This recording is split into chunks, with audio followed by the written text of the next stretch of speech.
In the early hours of the 31st of December 1983, an inbound convoy of military vehicles led by Brigadier Ibrahim Bako had entered the city of Abuja from Kaduna. Their task was simple enough: arrest and secure the President and Commander-in-Chief of the Armed Forces of Nigeria, Alhaji Shehu Usman Aliyu Shagari.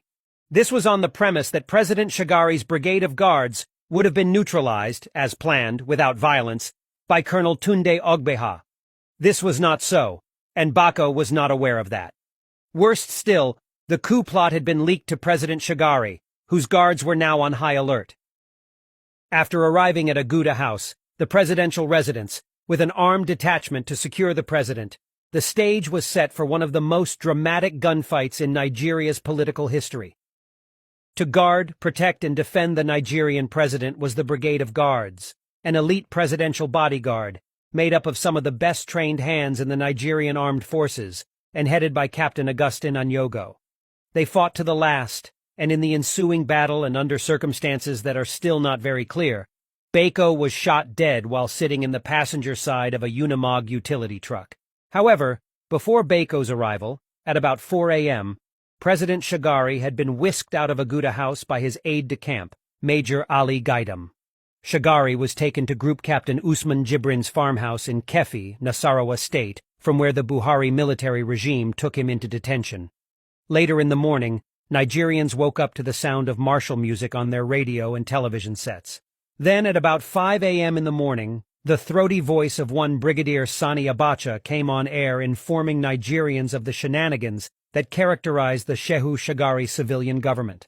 Claiming to be speaking on behalf of his other colleagues in the armed forces, the army officer itemized the reasons why he and his colleagues had decided to shove the corrupt politicians aside. The majority of Nigerians were not taken aback by the sacking of the politicians by the military. To them, their fall was good riddance. Corruption had become endemic in Nigeria, and the political rascals under Alhaji Shagari legitimized this national cankerworm.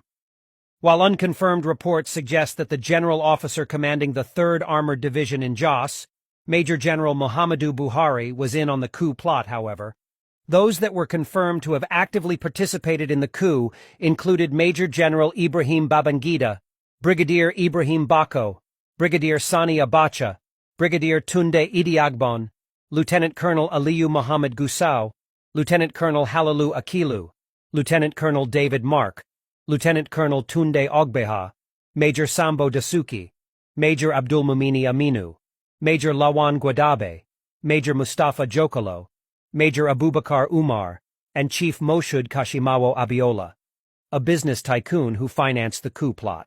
All was not smooth sailing, though, for the coup planners. As of 12 noon on the 31st of December 1983, a decision had not been made on who would be the head of state. The brain behind that coup was the late Brigadier Bako, who was killed by Alhaji Shehu Shagari's presidential guards in Abuja. If he had survived, Brigadier Bako would probably have emerged as head of state. There was so much rancor and bitterness at the meeting called to deliberate on who will be Brigadier Bako's replacement. 2 names, however, came out tops: Major General Ibrahim Babangida, who was the Director of Army Staff Duties and Plans, and Major General Muhammadu Buhari.